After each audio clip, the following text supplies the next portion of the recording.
नमस्कार दर्शकों, आप सभी दर्शकों का स्वागत करते हैं न्यूज़ अलर्ट चैनल में। इस समय मौजूद हैं हम जोगिंद्रनगर विधानसभा क्षेत्र में और बेहद ही खुशी की बात है, जो कि आज जो है आपको मेरे समक्ष ही जो है आपको हेडिंग में देखने को मिल रहा होगा कि किस तरह से जो है आज एक खुशी की आपको जो है हम खबर भी दिखाने के लिए लेकर आए हैं। और आपको बता दें कि हाल ही में जो है एक परीक्षा नर्सिंग की हुई थी, जिसमें कि जो है वो जो अंशिका है उसने जो है वो पेपर दिया था और साथ ही जो है इसका चयन जो है वो एम्स न्यू दिल्ली में जो है इसका एज ए नर्सिंग ऑफिसर ये अभी बन चुकी हैं और अभी जो है एम्स न्यू दिल्ली में अपनी सेवाएं देंगी।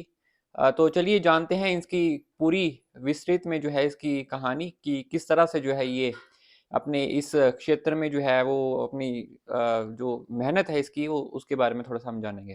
तो अंशिका, सबसे पहले स्वागत करते हैं हमारे न्यूज़ चैनल में। कैसा लग रहा है आज? और अपने बारे में थोड़ा-सा बताइए विस्तृत में।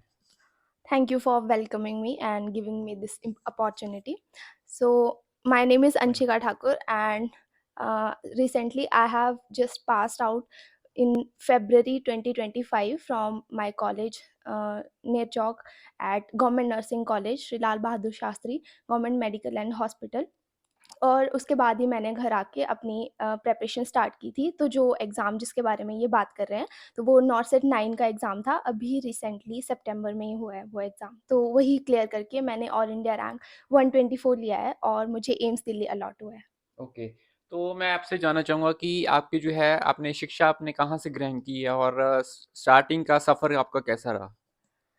तो मेरी स्कूलिंग जो है वो यहीं जोगिंदरनगर में दयानंद भारतीय public senior secondary school Jogindernagar से हुई है और मैं 2019 में पास आउट हुई हूँ वहाँ से। ठीक है, और उसके बाद कॉलेज का कैसा सफ़र रहा और कॉलेज के बारे में कुछ बताएँ आप? हाँ जी, मेरा कॉलेज गवर्नमेंट नर्सिंग कॉलेज था। इसके लिए भी मैंने एचपी स्टेट लेवल का एग्ज़ाम दिया था और उसके थ्रू मुझे जो है वो गवर्नमेंट सीट अलॉट हुई थी। तो वहाँ पर 2020 में जाके मैंने जो है वो बैच जॉइन किया था अपना।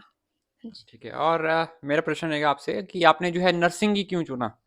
कि और भी तो बहुत ज़्यादा फ़ील्ड्स हैं, नीट है और बाकी और भी इसमें है जैसे अपने सब्जेक्ट वगैरह हैं, तो उसमें नर्सिंग ही क्यों चुना आपने? एक्चुअली क्योंकि मेरा मेडिकल था 12th में, तो ऑफ़ कोर्स मुझे इसी लाइन में जाना था और मैंने नीट के लिए भी एक बार जो है वो ट्राई दी थी। ट्राई दिया हाँ था, जी, ठीक है, कोविड वाले ईयर में मैंने ठीक है। जाके चंडीगढ़ में कोचिंग ली थी। 6 मंथ्स मैंने वहाँ पे लगाए थे, फिर कोविड आ गया था क्योंकि तो मैं भी घर आ गई थी। फिर घर आके थोड़ी पढ़ाई ढीली पड़ गई और उसकी वजह से मेरा नीट तो नहीं हो पाया, बट मैंने मतलब आके यहाँ पर उस पे स्टॉप नहीं लगाया कि बिल्कुल, मतलब अब इसके बाद कुछ भी नहीं है। ये एचपी स्टेट लेवल का एग्ज़ाम मैंने दिया था और इसके थ्रू जो है वो मुझे ये गवर्नमेंट सीट जो है वो अलॉट हो गई थी।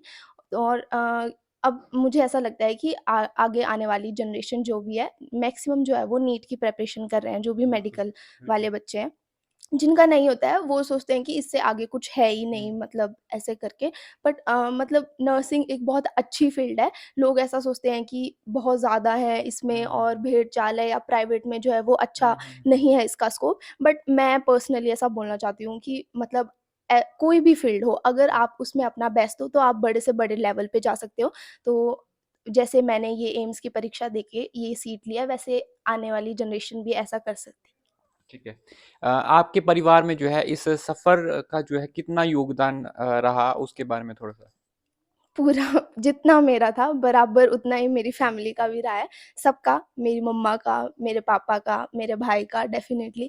क्योंकि देखो मुझे ऐसा लगता है कि कोई भी जब भी हम किसी एग्ज़ाम की प्रिपरेशन कर रहे हैं, बिल्कुल, तो जितना मतलब हमारी मेहनत है, बच्चों की मेहनत है, उतना ही उसमें पेरेंट्स का भी सैक्रिफ़ाइस है। बिल्कुल। बिल्कुल बराबर का चलता है। अब अगर पेरेंट्स आपको जो है वो सपोर्ट ना करें या पढ़ने का टाइम ना दें, अब जैसे मैंने घर में ही रह के की हुँ, थी हुँ, यहीं हुँ। पे तैयारी, तो फिर बात बन नहीं पाती है मतलब ऐसे करके। तो मैंने कोई भी कभी भी यहाँ पे काम नहीं किया कुछ भी, हुँ, मतलब हुँ। ऐसे घर का भी मेरे पेरेंट्स ने मुझे फुल टू फुल सपोर्ट किया है। मतलब ऐसे पूरा मैंने यहाँ पर जो है वो आते ही एक लाइब्रेरी जॉइन कर ली थी ओके, और मैं वहाँ पर जो है वो सुबह 8:30 से 6:30 तक जाती थी और लास्ट में जब पेपर नज़दीक था तब तो मैं 8 टू 8 जाती थी, मतलब ऐसे टोटल 12 आवर्स। उसके अलावा भी यहाँ पर जैसे घर पे भी मतलब मेरी मम्मा मुझे जो है वो सुबह 4 बजे उठाते थे पढ़ने के लिए। ओके। हाँ जी, तो मतलब फुल पुश मुझे रहा है। मेरे मम्मा ने मतलब थ्रू आउट द जर्नी मुझे काफ़ी मोटिवेट किया, क्योंकि एक एस्पिरेंट के दिमाग में ना बहुत सारे ख़्याल आते हैं, हुँ, क्योंकि ये हुँ, हुँ। जर्नी काफ़ी लंबी होती है बिल्कुल। कि पता नहीं हम अच्छे से कर रहे हैं या नहीं, आगे हमारा होगा या नहीं। तो वैसे मेरे दिमाग में भी आता था, तो मैं हर चीज़ अपनी मम्मा से शेयर करती थी, एक-एक बात कि मैं कौन-सा सब्जेक्ट कर रही हूँ, मेरे हुँ, टेस्ट हुँ। में कितने मार्क्स आ हुँ, रहे हुँ, हैं हुँ। और कम आ रहे हैं, ज़्यादा आ हुँ, रहे हैं, हुँ, तो मेरी मम्मा मुझे फुल मोटिवेट करती थी कि कोई बात नहीं, तू कर और होगा तेरा अच्छे से सब कुछ। तो मतलब मेन तो मुझे ऐसा लगता है कि मेरी मम्मा का ही रोल था। और जो हमारा प्रीलिम्स का एग्ज़ाम हुआ था, उसमें भी जो जैसे कुछ नर्सिंग का पार्ट आता है और कुछ नॉन नर्सिंग का पार्ट आता है। हुँ, हुँ। तो नॉन नर्सिंग में इस बार मैक्सिमम जो है वो ग्रामर आया था, मतलब इंग्लिश का पार्ट आया था। तो क्योंकि मेरी मम्मा ने मुझे बहुत अच्छे से पढ़ाया था ग्रामर बचपन से ही, वो खुद एक टीचर रह चुकी हैं। तो उसकी वजह से वहाँ पर भी मतलब मेरा प्लस पॉइंट रहा उसमें, तो मैंने अच्छे मार्क्स उससे सिक्योर किए। ठीक है। तो मेरा नेक्स्ट प्रश्न रहेगा कि आपने जो है वो जो एम्स की जो आपने परीक्षा दी है और उसमें जो है आपने तैयारी कब से शुरू की थी उसके बारे में थोड़ा-सा? तैयारी तो मैंने वैसे 4th ईयर से ही थोड़ी-थोड़ी स्टार्ट कर दी थी अपनी, ठीक है। क्योंकि मुझे पहले से ही पता था जब मैं 3rd 4th ईयर में थी कि मुझे यही एग्ज़ाम क्रैक करना है। एक ही मेरा गोल था, मैंने हुँ, कभी दूसरे एग्ज़ाम के बारे में नहीं सोचा। जैसे कभी ऐसा नहीं सोचा कि एचपी स्टेट की कभी सीट्स आएँगी तो हुँ, मैं हुँ, उसके लिए प्रिपेयर करूँगी, मेरा ऐसा कुछ नहीं था। मेरा बिल्कुल स्ट्रेट था। मुझे ऐसा लगता था कि अगर मैंने मेडिकल कॉलेज के लेवल में जाके अपनी ग्रेजुएशन की है, तो ऑब्वियसली मैं डाउन स्टेट तो नहीं जाऊँगी, इससे अप बिल्कुल, ही जाऊँगी बिल्कुल, बिल्कुल। बिल्कुल। तो इसीलिए मैंने जो है वो एम्स की परीक्षा को जो है वो टारगेट किया था शुरू से ही, और 4th ईयर से मैंने थोड़ा-थोड़ा स्टार्ट कर दिया था। लेकिन जो मेरा मेन पढ़ाई थी ना, मतलब जो मेन जर्नी थी, हुँ, वो हुँ। घर आके ही हुई थी। मतलब फुल टू फुल जो मैंने सीरियस स्टडी की थी, वो घर आके की थी। ठीक है। तो मैं आपसे जानना चाहूँगा कि किस तरह से जो है आपने अपनी स्टडी को जो है वो मैनेज किया? क्योंकि बहुत ज़्यादा एक प्रेशर भी बना होता है और एक होता भी है क्योंकि बहुत ज़्यादा कठिनाई भी आती होती है बीच में। तो किस तरह से जो है आपने उसको मैनेज किया और किस तरह से जो है आपने इस उसके बारे में थोड़ा-सा बताएँ आप? हाँ जी। एक्चुअली देखो, घर में रह के ना पढ़ाई करना थोड़ा मुश्किल हो जाता है, बिल्कुल। क्योंकि मतलब घर है, 100 लोग आएँगे, बिल्कुल, जाएँगे, बिल्कुल। और जब भी हम किसी भी एग्ज़ाम की प्रिपरेशन करते हैं, हमें कंसिस्टेंसी चाहिए होती है, बिल्कुल। Throughout the whole journey. हम एक भी दिन स्किप नहीं कर सकते हैं, क्योंकि आज के टाइम में कॉम्पिटिशन इतना ज़्यादा है। मुझे ऐसा लगता था कि मैं एक भी दिन अगर स्किप करूँगी, हुँ, 1 दिन क्या, मुझे तो 1 घंटे-घंटे का भी लगता हुँ, था हुँ, कि हुँ। अगर मैं यहाँ 1 घंटा वेस्ट कर रही हूँ, तो कोई और बच्चा कहीं बैठा हुआ, वो मुझसे ज़्यादा पढ़ रहा ज़्यादा है। पढ़ रहे हैं। उसने 1-2 टॉपिक मुझसे ज़्यादा कर लिए होंगे।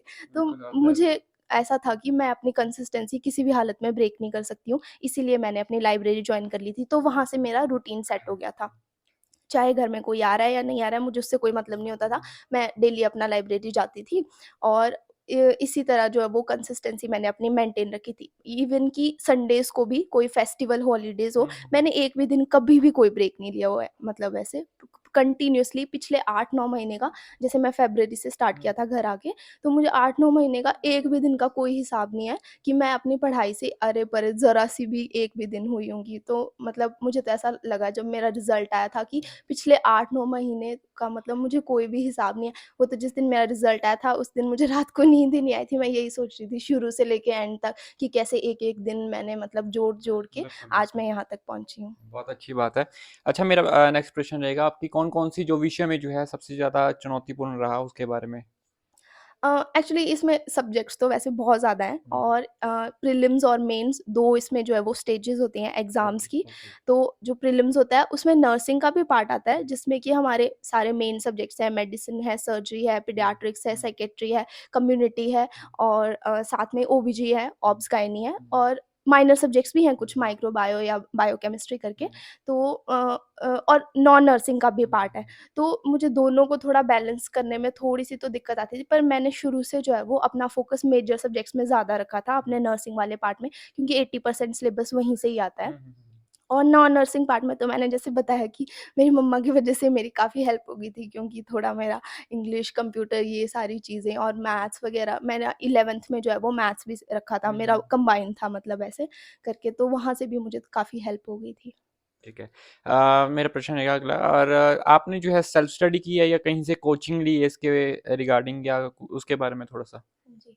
मैंने कोचिंग ली है इसके लिए। मैंने 4th ईयर में जो कोचिंग ले ली थी हमारे कॉलेज में ही। ह गवर्नमेंट कॉलेज का मुझे ये फ़ायदा था कि हमें हुँ, हुँ। स्पॉन्सर्स आते थे, मतलब तो खुद ही कोचिंग वाले आए थे और उन्होंने मतलब हमें बताया था, मतलब जो भी मुझे बेस्ट कोचिंग लगी थी, ओके, वो मैंने जो है वो ऑप्ट कर ली थी। ठीक है। और 4th ईयर से ही मैंने अपने नोट्स बनाना और ये सब हुँ, हुँ, शुरू कर दिया था। लेकिन कोचिंग का रोल आई थिंक सिर्फ़ इतना ही होता है कि वो सिर्फ़ आपको एक सोर्स प्रोवाइड करते हैं, हुँ, हुँ, सिर्फ़ एक डायरेक्शन देते हैं। अब सेम ही मटेरियल जो है वो जितने भी और बच्चे भी एनरोल थे उनके पास भी था, लेकिन सबका तो सिलेक्शन नहीं होता है हुँ, ना। हुँ, तो बच्चे की सेल्फ स्टडी पे डिपेंड करता है सब कुछ, कि एक्चुअली वो सोर्स को कैसे यूटिलाइज़ कर रहा है, जो कि आपको कोचिंग वाले प्रोवाइड कर रहे हैं। कोचिंग बिल्कुल। वाले चाहे आप महँगी से महँगी ले लो, हुँ, चाहे आप सस्ती से हुँ, सस्ती ले हुँ, लो, सबका सोर्स एक ही होता है, क्योंकि एग्ज़ाम तो एट लास्ट एक ही है हुँ, ना। हुँ। तो सोर्स तो एक ही प्रोवाइड करेंगे वो सारा। सिर्फ़ बच्चे पे डिपेंड करता है कि वो कैसे अपनी सेल्फ स्टडीज़ में मैक्सिमम आवर्स अपने देता है, और तभी जो है वो एग्ज़ाम क्लियर होते हैं। आई थिंक कोचिंग का इतना ही रोल है, बाकी बच्चे का अपना है खुद।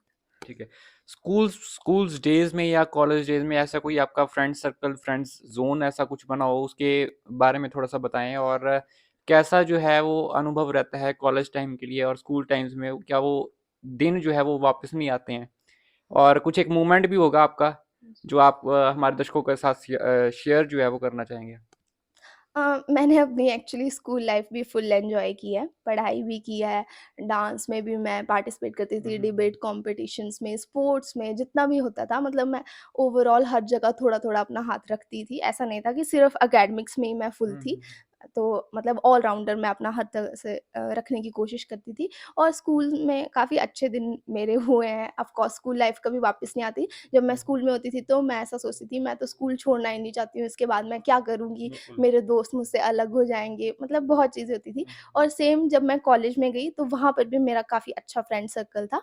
8 गर्ल्स का हमारा ग्रुप था, मतलब ऐसे प्रॉपर्ली मेरे बैच में ही। और मैंने कॉलेज लाइफ़ भी 3rd ईयर तक फुल एन्जॉय हुँ, किया है। ऐसा नहीं कि मतलब शुरू से ही मैं ऐसे पढ़ती रही हूँ, तो ऐसा कुछ भी नहीं है। 3rd ईयर तक मैंने फुल एन्जॉय किया है, बल्कि और दूसरी चीज़ों में ही मैं मतलब ज़्यादा थी, थोड़ा एन्जॉय वाले मोमेंट में।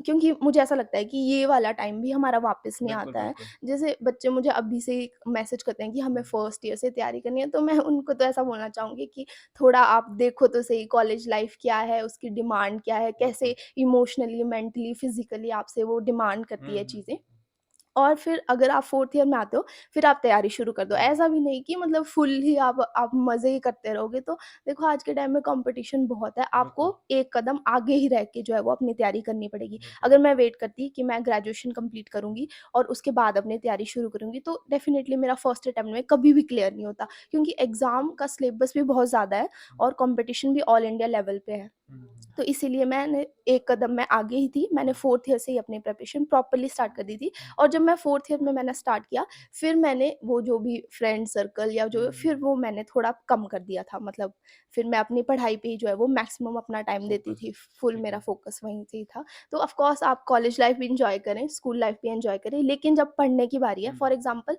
स्कूल लाइफ़ में जो है 11th-12th क्लासेस आपकी मेन है। मेन होती है। अगर आप वहीं से जो है वो अपनी तैयारी शुरू कर दें हुँ, कि आगे आपको जो भी जिस हुँ, भी फ़ील्ड में जाना है, तो उसके बाद आपको जो है वो मतलब ज़्यादा भटकने की ज़रूरत नहीं पड़ती है। वैसे ही कॉलेज का भी है, क्योंकि आगे तो आपको एग्ज़ाम कोई ना कोई करना ही है क्लियर। बिल्कुल, प्राइवेट में तो ऑब्वियसली कम ही होनी चाहिए, मतलब बिल्कुल, हमारी बिल्कुल। प्रायोरिटी। तो उसके लिए भी आप जो है वो कॉलेज लाइफ़ में 4th ईयर से स्टार्ट कर दो, या जो भी आपका फाइनल हुँ, ईयर है हुँ, तभी हुँ। से स्टार्ट कर दो, तो आगे आपकी जर्नी काफ़ी ईज़ी रहती है। ठीक है, मेरा लास्ट प्रश्न रहेगा आपसे। आज के टाइम पे जो है बच्चे बहुत ज़्यादा नशे की ओर भी जा रहे हैं। आपको पता ही होगा क्योंकि आप सोसाइटी में भी रहते हैं और उनके लिए आपका क्या संदेश रहेगा और क्या मैसेज जो है आप अपनी ओर से जो है उन्हें देना चाहेंगे आप? एक्चुअली ये सब कुछ ना पीयर प्रेशर में चलता है। और जैसे दोस्ती दोस्ती हुँ, में हुँ, हो हुँ। गया, एक हो गया, दूसरा हो गया, वैसे करके पहले तो शुरू में मज़े लेने के लिए, एक्सपीरियंस के लिए डेफ़िनेटली बच्चे करते हैं। लेकिन धीरे-धीरे कैसे मतलब उसकी आदत पड़ जाती है, पता भी नहीं चलता, ये हुँ, खुद उस पर्सन को भी पता नहीं चलता है। बिल्कुल, और बिल्कुल। जब वो बाद में कभी छोड़ना भी चाहता है ना, तो वो इतना ज़्यादा उस पे डिपेंड हो गया होता है कि हुँ, बॉडी खुद जो है वो सिम्पटम्स देना शुरू कर देती है, वो चाह के भी नहीं छोड़ पाता। हुँ, इसमें सिर्फ़ उसका तो लॉस है ही, उसके जो है वो परिवार वालों का भी लॉस है, ठीक है? और वो अगर उसकी नीड्स पूरी नहीं होंगी तो वो चोरी करेगा, या हुँ, हुँ, हुँ। मतलब और बिल्कुल, चीज़ें करने की कोशिश बिल्कुल, करेगा। बिल्कुल, तो मतलब इस चीज़ से आप शुरू से ही जितना दूर रहो, दोस्त वो दोस्त नहीं होते हैं जो इन सब चीज़ों में आपको बिल्कुल, इंडल्ज करें, वो बिल्कुल। आपके दोस्त बिल्कुल भी नहीं हैं। उनसे डेफ़िनेटली आप दूर रहे। और बाकी अगर आप एक बार इसमें चले गए ना, तो फिर तो लाइफ़ तो उसके स्पॉइल है बाद बिल्कुल। स्पॉइल ही है बिल्कुल। हाँ जी। चलिए धन्यवाद हमारे साथ जुड़ने के लिए। और तो ये थी अंशिका जिसने जो है न्यू दिल्ली में जो इसका चयन हो चुका है और अब जो है वहाँ पे जाकर अपनी जो है वो सेवाएँ देंगी। तो ऐसी तमाम खबरें देखने के लिए हमारे साथ इसी तरह बने रहें और इसी रिपोर्ट के साथ एक बार फिर से दीजिए इजाज़त। जय हिंद, वंदे मातरम।